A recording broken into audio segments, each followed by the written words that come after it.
In this video, I am going to tell you about the hooks in React.js. So before hooks, we learned about the class components and the basic ideas of React. So if you are not having a basic idea in React or fundamentals of React, then I highly recommend to go through all these steps first, and then you can start with React hooks. The first hook we are going to learn today is about the set hooks, use state hooks, and the motivation behind these hooks are basically. So first of all, let me tell you that hooks has been introduced with the React version 16.8, and the motivation behind this hooks basically is the more developers are basically using JavaScript kind of concepts. So when we are using JavaScript, then working with classes and to understand these keywords is basically makes the JavaScript file or the React file more complex than the normal JavaScript functionalities. So that's why hooks has been introduced, and it also has the basics, also have the fundamentals of a React.js library, like using states and other stuffs on it. And people will understand props, states, data flow, but definitely will struggle to implement class components. Remember, in class components we had to bind events handler in with these keywords and something like that. But in React hooks, which is basically allow us to use a functional component or stateless component freely, and all these problems will not be here in the functional component anymore. Alright, so let's start with that. So before I start, I will first introduce the class component again with some state functionality, as we are going to understand about the use state in this class. So let me create another folder outside this component, and I'll name it as hooks, so that we can separate our files into this hooks folder. So first of all, I'll create one class component over here, and I'll name it as class then counter.js, and it is going to be a class component. So I'll import React with components, so React and then component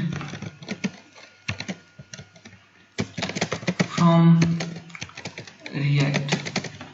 So while we are developing this or writing this class component, we should start that project also, start our project. So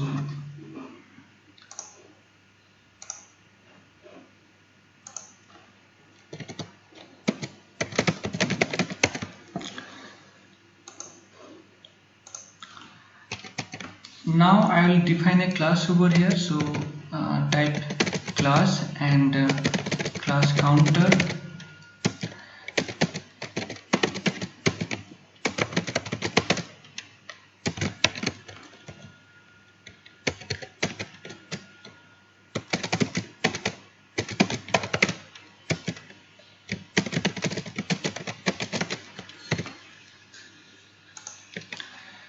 remember, whenever we are using class component or basically JavaScript class, whenever we are going to create a class, so it's every time we need some constructor for this class, and this is basic JavaScript fundamentals, so nothing to do with React, but React's is I mean, these are basic fundamentals of JavaScript, but React have some other features with these class components, which are like and the way we are using it, we are using this React library, like extending this component, which is same to this component, and I have to make the same over here. And now I'm going to take the constructor, and inside constructor we are passing props, which is JavaScript related. Okay, so what I was saying basically that this constructor or the class, creating a class in JavaScript are basically fundamentals idea of JavaScript, but we are also using that React library by extending a class component with this component keyword from this React library.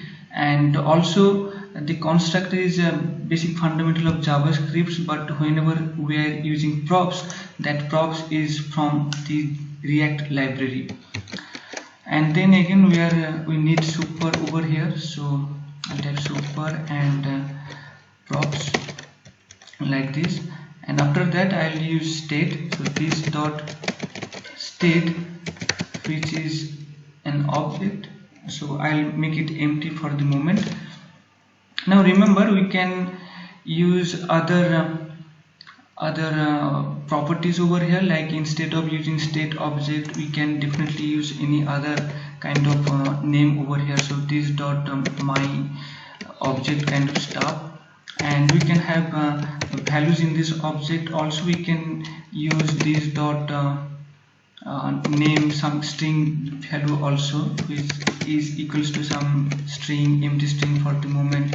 Also we can use this dot number. So basically the type of variables we normally define in a JavaScript file or any JavaScript function, that all kind of variables we can use in a class, which is basically a JavaScript class, but using this extend and component keyword, it makes a React component or React class component.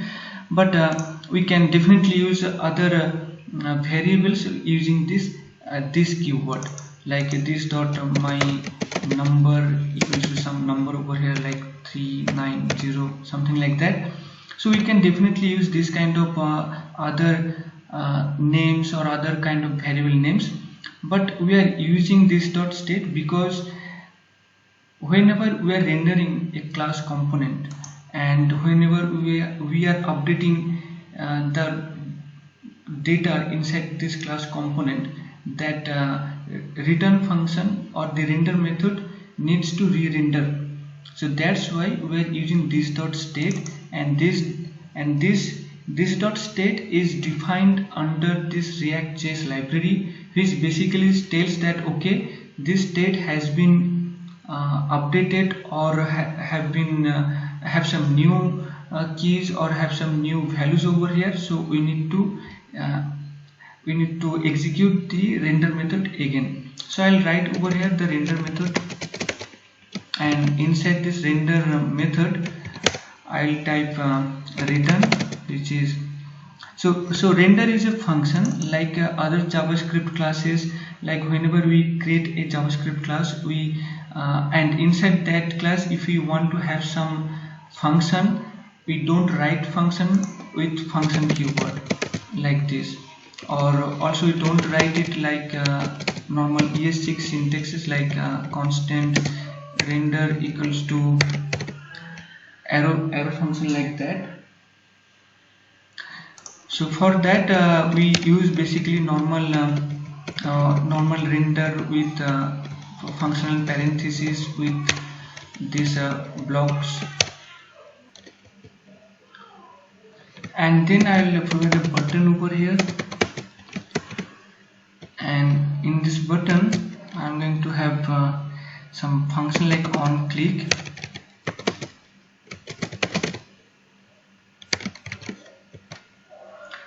And here I'm going to pass a function, but before it I want to declare that function, which is like increment count, and I should take a value over here which is count, and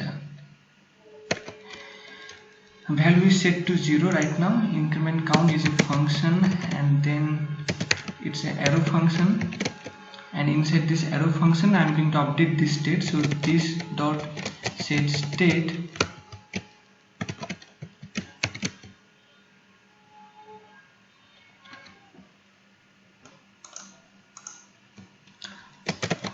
count is equals to this dot state count plus 1, and I'm going to call this function over here,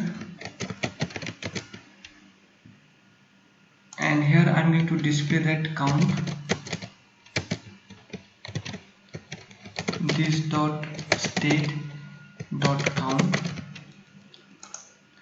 and I don't need these other objects over here. It's I was just explaining the stuffs in constructor.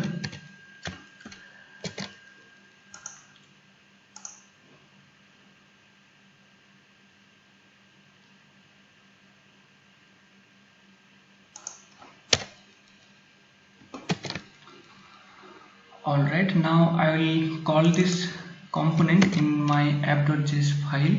Let's go back there.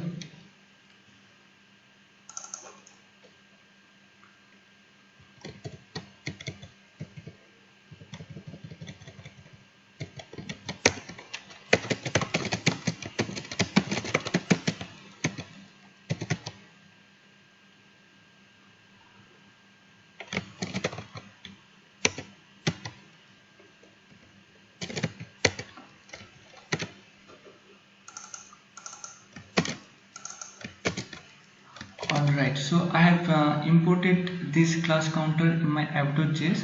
Now let's go back to our browser and see what is happening. Alright, so now we have created a button and also set a count value. Now if I click, it is being incremented in a class component. Now this similar kind of method I am going to use in a functional component, and for that we need useStateHook. So let's go to our code editor again, and instead of class counter I'm going to create another component over here, and I'll name it as counter1 for the moment, and .js.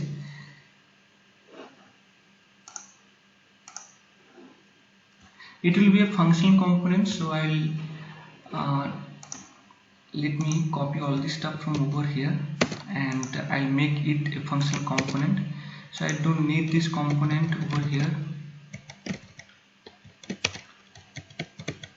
and it is going to be a functional component. So counter1, and it is going to be constant equals to a function like this, and I don't need this constructor method over here, not this increment, and I also don't need this increment over here, and in render I don't need render method, as it is simply going to return some value, and counter1 is basically going to be exported. Alright, so now we are having a basic functional component, and this is we don't need this keyword because it's a functional component, and also we don't need this right now. Now we want to update some value by clicking on this button, right? And here I'm going to take a simple variable like let count equals to 0, and I'm also going to type a function which is increment count, which is equals to a function,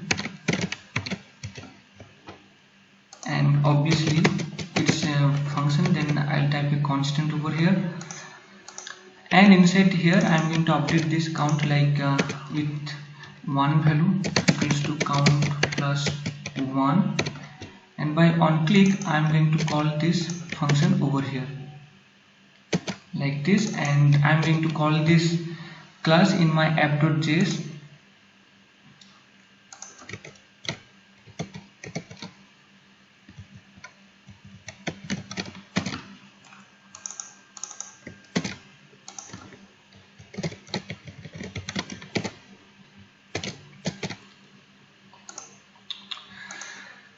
Okay, I have to copy this one.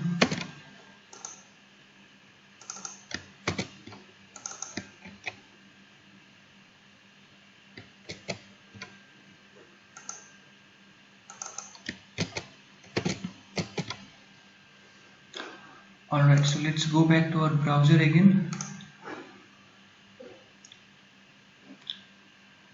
Now we are having count 0 over here, but in a functional component we are not having count. And the okay, let me define that count also over here, which I removed that time.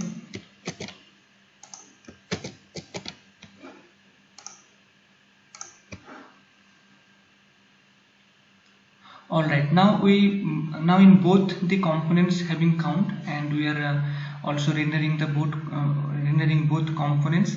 Now let's click on the class component first. So it is working as it was working earlier, but in functional component we are clicking over here but nothing is happening. So let's open that console again. Let me see if there is some error or some kind of issue over there. Okay, till now we don't have any kind of functional error over here, but also it is not updating. Let's pass a console log over there in a function to check if this function is being called or not. So console.log.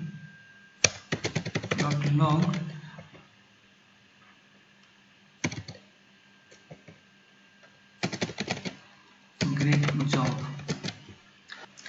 Alright, so we are back to our browser again, and let's click on this count. As you can see, the function is being called, but the count value is not being updated in our functional component. But in class component, it is being updated as it was expected and as it was working earlier. So for that, to update a local variable in our functional component, we need useState. So let's go back to our code again, and we'll call useState functionality over here, or useState method from React over here, and that is going to be our first hook to be used. So I'll type simply useState, and then I will define this count in a useState format.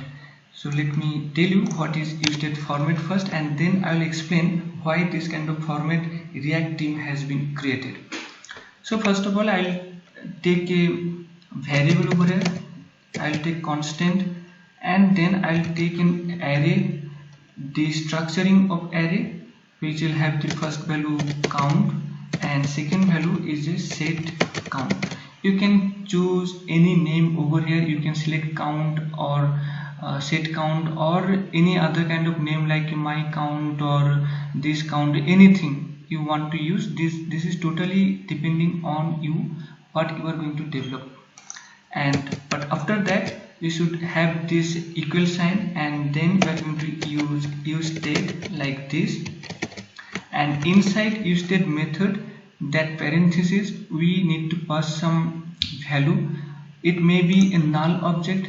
If this count is an object, then we can simply provide an curly braces over here, or if it is an array, then we can provide an empty array, or if you have some value, we can provide value also over here. Or if it is a number, then I'll simply provide number, or if it is a string, then we can simply provide a string like this, or with some value also. But for the moment we are using a number which starts from 0, so I'll simply provide 0 over here. Now we need to update this count by clicking on this button. So I'll simply type on click, and then I'll type a inline function over here like this, and then instead of increment count, I'll use set count, which I have created over here for updating this count, and then I'll type count plus 1 like this. Now if I go back to our browser, I hope everything is fine if I have written correctly. Now if I click on my functional component, as you can see, the number is being incrementing over here, and also as it was working in class component. Now we have understand that why we need useState instead of using normal variable syntaxes in React functional component. Now I will explain you that why we are destructuring this kind of array for taking a useState method. So what useState method returns? It returns an array with two value.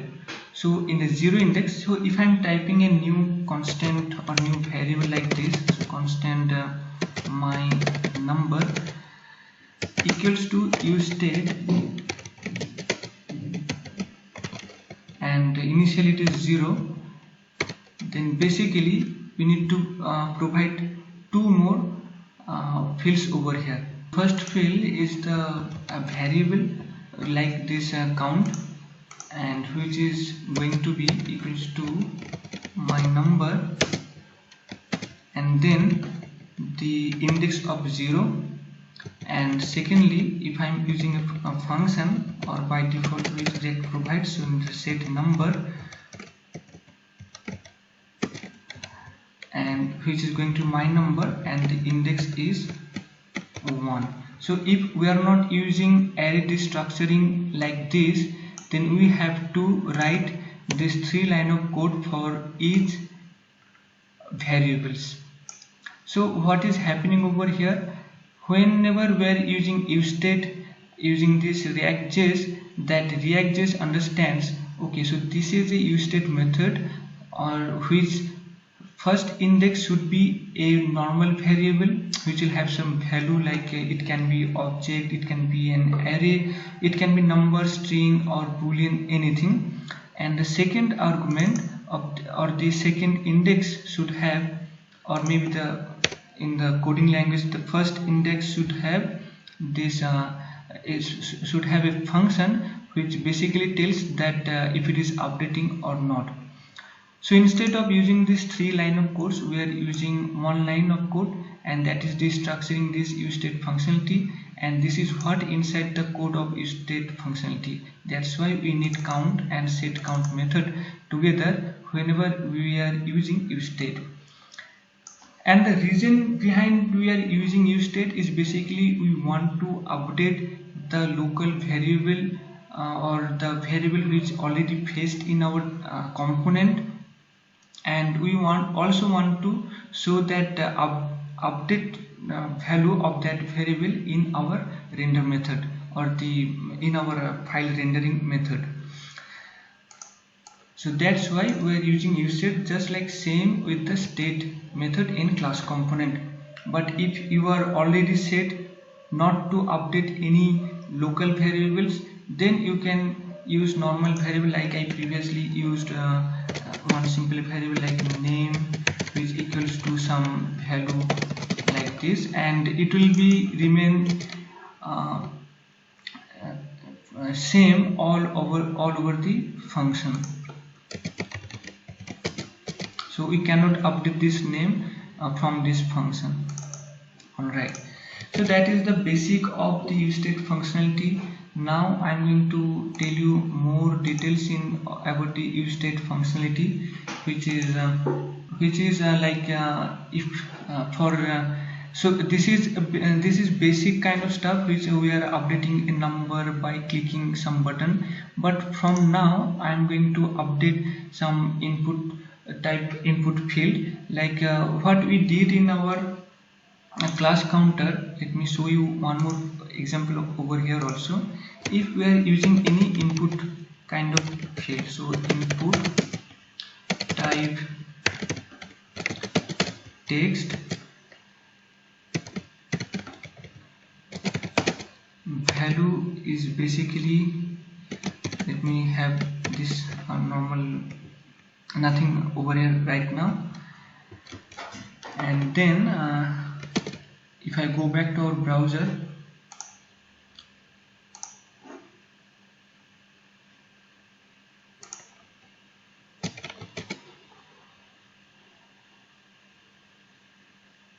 okay, so first of all, if we want to change the value of this input field, we cannot change the value of this input field, because we need to update the every change functionality, and we need to render this component every time there is a change inside this component. So for that we were using this state functionality. So I'll also show you right now. So for that I'll take a value over here. So like name, which is currently an empty string, and here instead of using value I will simply type this dot state dot name, or instead of empty string, if I provide some name over here, and then if I go back to our browser,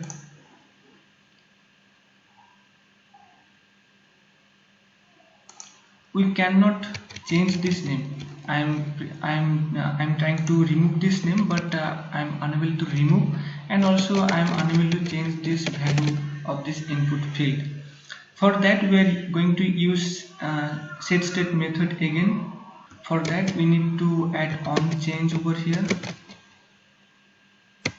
on change, and then a handler I need to pass this dot name handler, and inside this name handler I need to update the state again, which I was updating similarly with the number.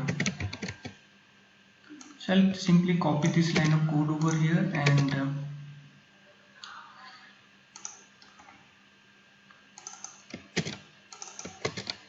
okay, for updating this, what we need to provide here is event dot target dot value, and let's go back to our browser again.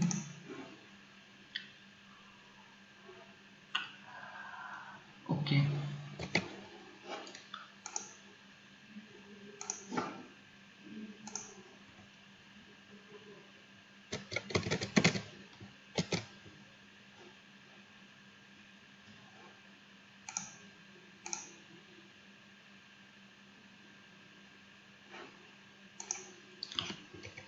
so now if I change, I can change it easily. So similarly, same kind of stuff is also you need to provide for a functional component. As we are not using state over there, we need to use state. So let's go back to our code again, and inside our functional component I'll take another, so I'll make this name as some useState method,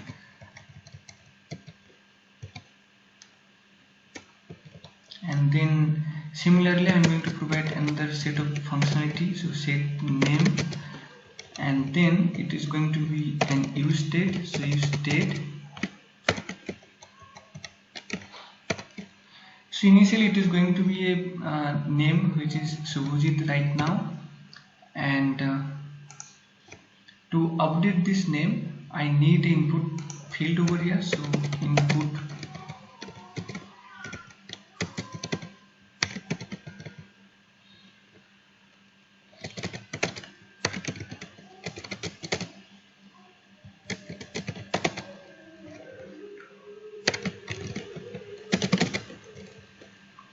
so value is going to be name, and on change method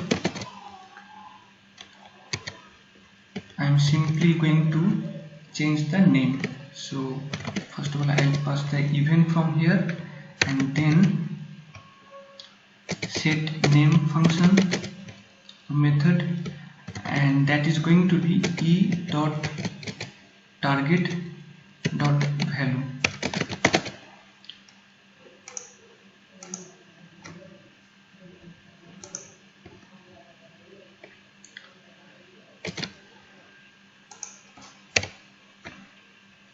Okay, like this. And now let's go back to our browser. I hope it may not work.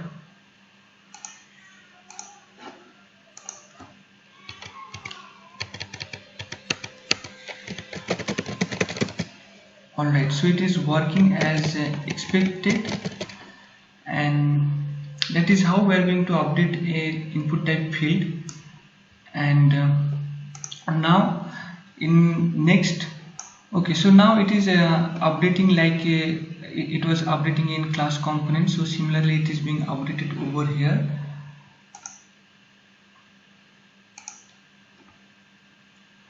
Now the next thing what I'm going to do is I'm going to have some for loop kind of functionality in our functional component. So for that I will simply go over functional component again, and here I am going to provide some different kind of example, which is basically nothing but some kind of idea which will make your concept of use state much more easier than now. So here what I'm going to do, I'm going to comment out this button and also comment out this input field, and here I'm going to take this count value to be print like a normal count.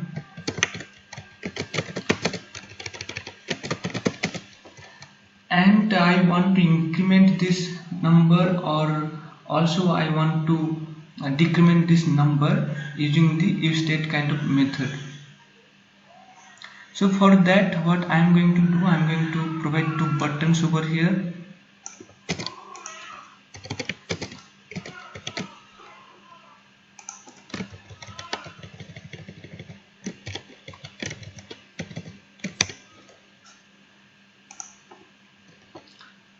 And here I am going to type increment so that we can understand it is incrementing, and here I am going to type decrement to understand it is decrementing or not. And then here I am going to add instead of plus I am going to provide a minus over here.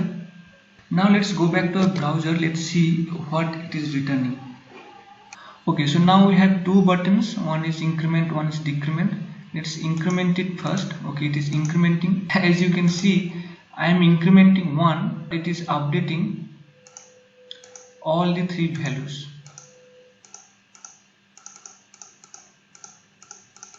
We also need to set the previous count. We have to have the previous count in our functional component. So let's go back there in our code, and here I am going to take the previous count, so that is going to be like a prev count, and then I am going to take this prev count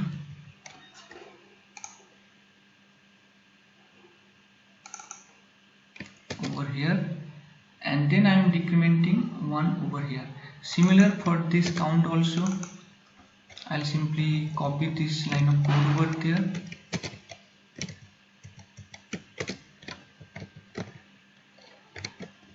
Now let's go back to our browser of what we are seeing right now.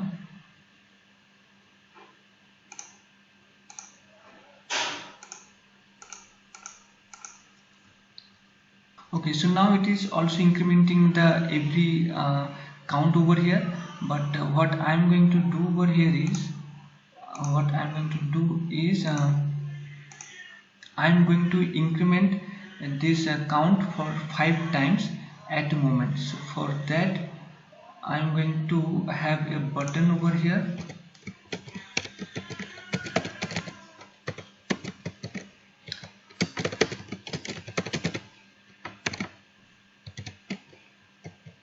and then on click I am going to provide increment by 6 maybe.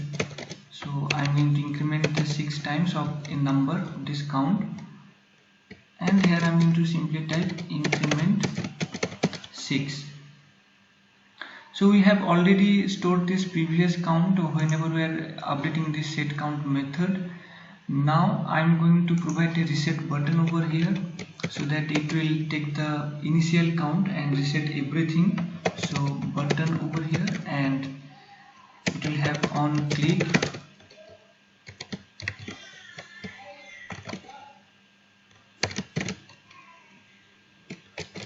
and then set count.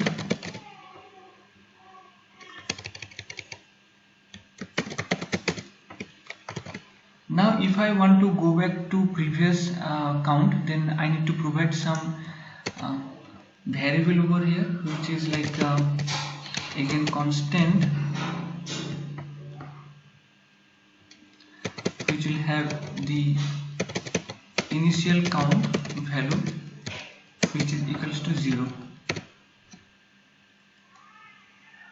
and this initial count is going to be over here.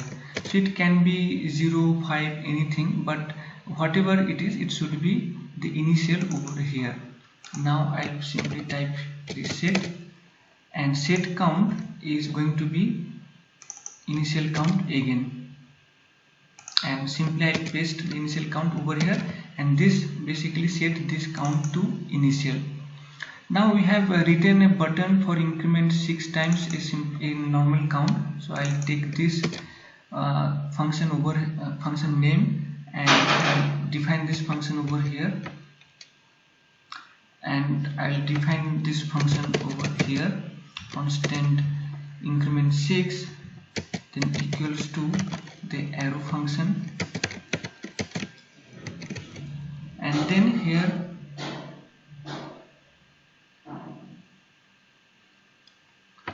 I'm going to provide loop.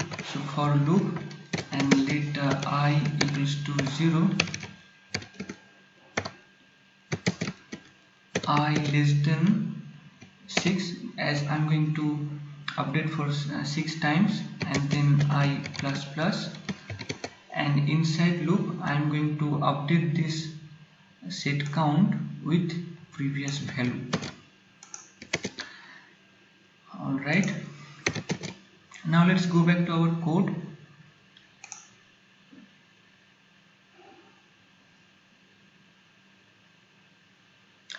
Now let's update. So it is updating, and if I set increment 6, okay, it is decrementing, so I have copied something else which should be plus 1.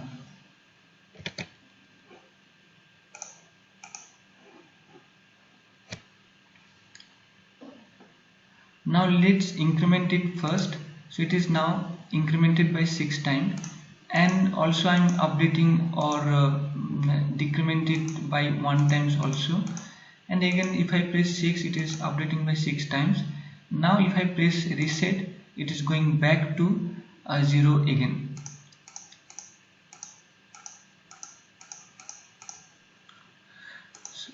So that's it about the if state hook for the moment.